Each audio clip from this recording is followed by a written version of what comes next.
ദൈവസ്നേഹമാണ്. അപ്പം എൻ്റെ സാറ് ടോക്കിൽ എനിക്ക് ഏറ്റവും സ്പർശിച്ചത് ആ ഒരു ജർമ്മൻ സ്ത്രീ വന്ന് ആ മൂന്ന് ഹസ്ബൻഡ് മൂന്ന് വ്യത്യസ്തമായ ഹസ്ബൻഡിൻ്റെ മക്കളാണെങ്കിൽ ആ ഒരു ഇതായിരുന്നു. ഇപ്പം നമ്മളാണെങ്കിൽ എന്താ ചെയ്തിട്ടുണ്ടാകും, നമ്മൾ ആ സ്ത്രീയെ ഒന്ന് ജഡ്ജ് ചെയ്ത് ഇവൾ ഇങ്ങനത്തെ കാര്യത്തിൽ സ്ത്രീയാണല്ലേ, അങ്ങനെ ആ ഒരു മനോഭാവത്തിൽ അല്ലേ ഉണ്ടാവോ. പക്ഷേ സാറിൽ ആ ഒരു കൃപ, സ്നേഹത്തിൻ്റെ ആ ഒരു കൃപയുള്ളത് കൊണ്ടാണ് അവൾ ചാരിയ സമയത്ത് ആ കൃപ അവളിലോട്ട് ഒഴുകുകയും അങ്ങനെ ചെയ്തത്. അപ്പം നമുക്കിൽ എത്രമാത്രം ആ ഒരു സ്നേഹമുണ്ട് എന്നുള്ള ആ ഒരു ബോധ്യം എനിക്ക് കിട്ടിയത്. പിന്നെയെന്ന് വെച്ചിട്ടുണ്ടെങ്കിൽ എനിക്ക് മദർ തെരേസിനെ ഭയങ്കര ഇഷ്ടം. മദർ തെരേസിൻ്റെ എല്ലാ ടോക്കിലും മദർ തെരേസ വെറും സ്നേഹത്തിനെ മാത്രം സംസാരിക്കുന്നു, അധികം വചനങ്ങളൊന്നും അങ്ങനെ ഇല്ല മദർ തെരേസിൻ്റെ.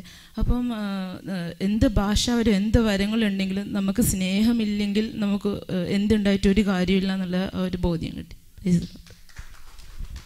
Thank you.